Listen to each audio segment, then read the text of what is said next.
सौभाग्य उदय हुआ है वृषभानु जी का। स्वर्ण के दिव्य पर्यंक पर कीर्ति महारानी विराजमान है।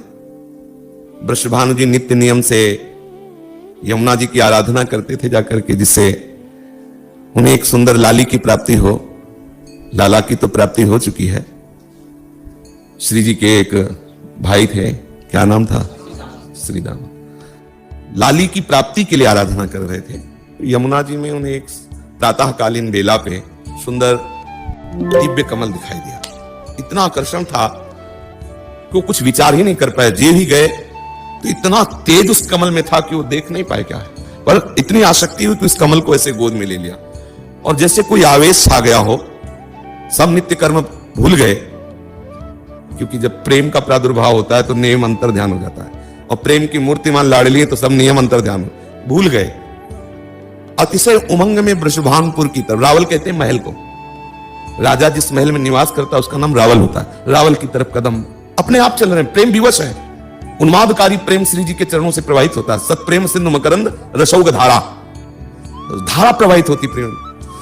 लाडली जी के विषय में कुछ बोलते बनता ही नहीं, किसी को नहीं बनता, बस सब चुप हो जाते। कौन रस बाड़े जहां बोली वो धारी, ये कोई कथा भागवत नहीं है, ये लाडली जो है, लाडली जो बस थरथरा जाते हैं सब। लाडली जो है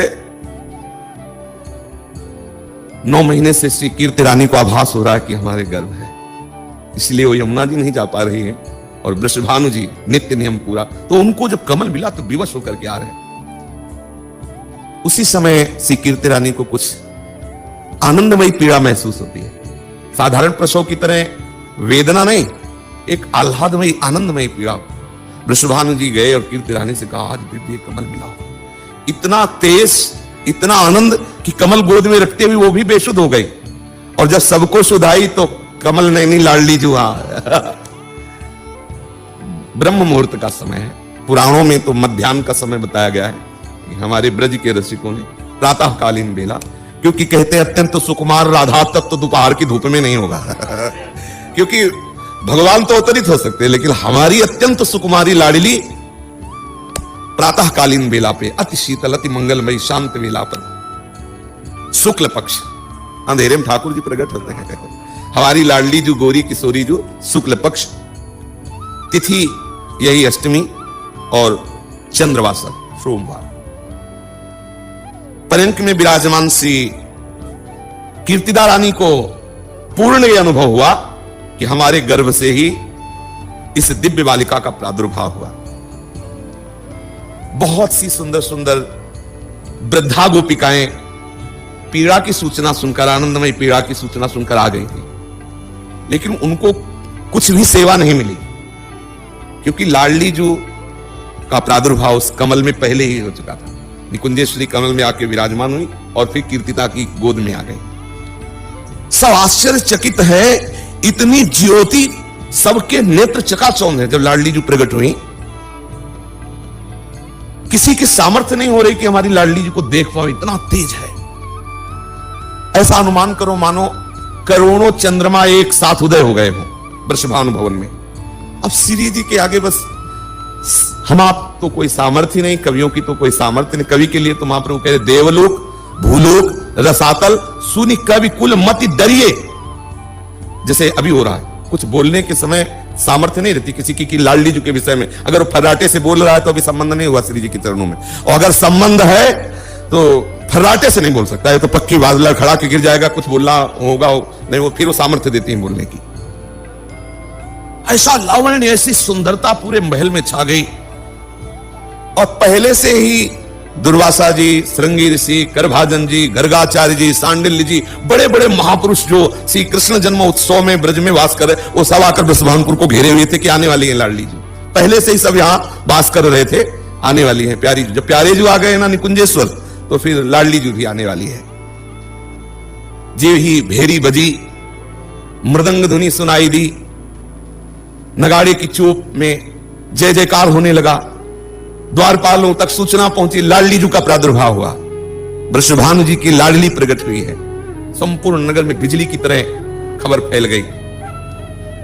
श्री वृषभानु जी के महल में करभाजन, श्रृंगी ऋषि, गर्गाचार्य जी, दुर्वासा जी, कुशा में सब जल लिए मंगल जल छिड़कते हुए, स्वस्ति वाचन करते हुए बड़े बड़े जो है दिव्य तेजस्वी महापुरुष पधारे।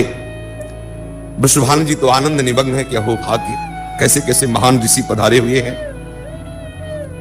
श्री किशोरी जी के दर्शन के निमित्त सब आए हुए, दूर से लाडली जी के तेज को निहार रहे हैं, लाडली जी की वंदना कर रहे हैं। पूर्ण रूप से दर्शन नहीं हो पाए, दूर से तेज देखा, क्योंकि पर्यंक पर लिए हुए कीर्तिदा रानी है। बस वो श्री किशोरी जी के नाम की महिमा का वर्णन करते हैं कि अगर कोई राधा नाम उच्चारण कर ले तो अखिल लोक चूड़ामणि लाल जी को खरीद ले, इतना धनी हो जाता है। राधा रूप की तो स्तुति ही नहीं कर पाए, राधा नाम की महिमा करके प्रणाम किया और वृषभानु जी से कहा कि आपके भाग्य का क्या वर्णन करें।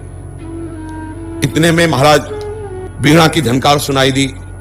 श्री देवर्षि नारद जी, जिस दिन से लालजू का प्रादुर्भाव हुआ उस दिन से नारद जी इस खोज में थे कि प्यारी जू कहां है।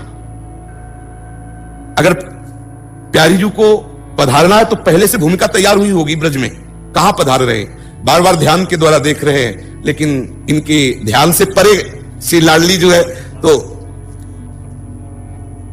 जब सुना कि वृषभानु के यहां लाडली जू का प्रादुर्भाव हुआ, सुनते ही अपार आनंद और खिंचे हुए वृषभानु भवन की तरफ सखियों ने रोक दिया कि बाबा अभी तो लाडली जू कीर्तिदा की गोद में है, सूचना दे दो, बस मैं दर्शन करना चाहता हूं। श्री देवर्षि नारद जी को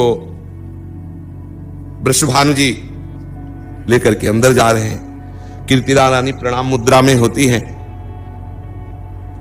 सुप्रसन्न दृष्टि देवर्षि नारद जी की हो रही है। श्री लाडली जी पर दृष्टि डाली तो छोटी सी गौर बदन, बिजली जैसी कांति, विशाल नेत्र, कान तक फैले हुए नेत्र श्री लाडली जी के। अलवेली सर खंजन मीन मृगज मद मेटत कहा कहो नैनन की बातें। श्री लाडली जो ऐसे दिखाई दे रही मानो दिव्य तेजों में स्वर्ण से प्रतिमा रची गई हो, शांत, आंख मूंदे हुए, न हिलना न डुलना, बस ऐसे। अभूतपूर्व आनंद का अनुभव हो रहा है देवर्षि नारद के हृदय में।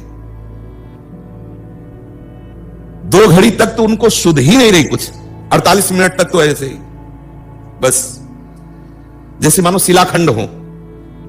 2 घड़ी के बाद कुछ ज्ञान हुआ, सोचने लगे कि ये तो प्यारी जो नित्य किशोरी है, बाल रूप का सौंदर्य तो हम सह नहीं पा रहे हैं। 48 मिनट के बाद होसारा देवर्षि नारद जी को ब्रह्मलोक, रुद्रलोक, इंद्रलोक, सब लोकों में गया, लेकिन कहीं ऐसी देवी के दर्शन नहीं हुए जैसी मुझे कोई बेहोश कर दे, ऐसा मैंने दर्शन आज तक नहीं किया। महा अपार प्रीति उमड़ रही है गोविंद के चरणारविंद में इस बालिका के दर्शन से। आज तक कभी श्री कृष्ण के प्रति ऐसा प्रेम नहीं हुआ जैसा अभी हो रहा है। समझ लीजिए, लाडली जी की कृपा का स्वरूप होगा कि आप गोविंद अनुरागी हो जाओगे, और गोविंद अनुरागी का फल होगा कि आप राधा के बिना जी नहीं सकते हैं। बस अब तो निश्चित हो गया कि रासेश्वरी पधारी है देवर्षि नारद जी को। ऐसा फिर सोचा कि अभी अवसर है, आगे तो नहीं अवसर मिलेगा। वृषभानु जी से कहा कि मैं कुछ एकांत में इस बालिका के मंगल के लिए अनुष्ठान करना चाहता हूं। कुछ क्षण का है वो मंत्र, पूरा अकेले में पाठ करेंगे हम, तुम बाहर हो जाइए। वृषभानु जी, अहो भाग्य हो भाग्य। वृषभानु जी बाहर हो गए, सबको बाहर कर दे, केवल बालिका अकेले गदगद कंठ से अश्रु प्रवाह करते हुए स्तवन आरंभ किया। आभास हुआ कि यही प्यारी जो है मूर्छित होकर गिर गए। ललिता विशाखा जी ने विचार किया कि प्यारी जू इनकी प्रार्थना से प्रकट हुई है, पर ये देख नहीं सकते, तो जल्दी से प्यारी जू के गोरे चरणारविंद का चरणामृत लिया और नारद जी के मुख में डाला और छिड़का, तो जैसे किसी मूर्छित पुरुष को चेतना जागृत हो जाए। अब जो चेतना हुई, अब इसमें सामर्थ्य है कि राधा किशोरी को देख सके, राधा किशोरी के चरणामृत से। जी ही प्यारी जी को देखा, देखने की सामर्थ्य नहीं थी, शरीर कांप रहा था। ललिता विशाखा ने कहा जल्दी से प्रणाम कर लो, नहीं अंतर्ध्यान हो जाएंगे। देवर्षि, ये तुम पर कृपा करने के लिए निकुंजेश्वरी का जो रूप प्रकट हुआ है, केवल आप इस एक क्षण के लिए है। देवर्षि नारद जी ने प्रणाम किया, प्यारी जी फिर वही बाल रूप में। नारद जी ने आवाज की, वृषभानु जी आए।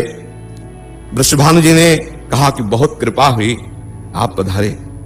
महाराज, एक चीज हमारे हृदय में बहुत दुख दे रही, हमारी लाडली आंख नहीं खोल रही, आंख मूंदे हुए है, शांत पड़ी हुई, हिल डुल नहीं रही, ना बोल रही, मतलब एक वहां कुछ तो होना चाहिए, बस एक ऐसा लग रहा है कि मूर्ति जैसी है। नारद जी ने कहा वो उपाय तो अभी हम किए दे रहे हैं। वीणा उठाई, जय कृष्ण मनोहारिणी, जय वृंदावन प्रिय। कृष्ण मनोहारिणी, जय कृष्ण मनोहारिणी। जो ही कृष्ण मनोहारिणी ऐसा शब्द लाडली जी के कान में पड़ा, बस हुंकार करके नेत्र खोल दिए। हमारी श्री जी के नेत्र तुम्हारी तरफ आवे, उसके लिए एक ही उपाय है, लालजू का यश सुनाओ, लालजू की महिमा सुनाओ। दृष्टि चंपक लते चमत्कृतांगी। लालजू की महिमा, लालजू का नाम, लालजू की रूप सुनते लाडली जी बरस पड़ते, और लाडली जी की बात सुनते लालजू अधीन हो जाते हैं। इसीलिए रसिक जल युगल चर्चा करते रहते, कभी प्रिया की चर्चा, कभी लाल की चर्चा, कभी प्रिया लाल की चर्चा। नारद जी कृतकृत्य होकर के उत्सव में आनंदित हो रहे हैं। अब यह सूचना जे ही इधर लालिप का प्रादुर्भाव हुआ, तत्काल शीघ्रगामी घोड़े पर विराजमान होकर के एक दूत गया और नंदगांव में बताया वृषभानु जी की लाडली हुई, लाडली का प्रादुर्भाव हुआ है। देर लगी क्या, बाबा मैया लाला को गोद में लेकर के पधारे। सखी जन और ब्रजवासी जन आनंद मोद में भरे हुए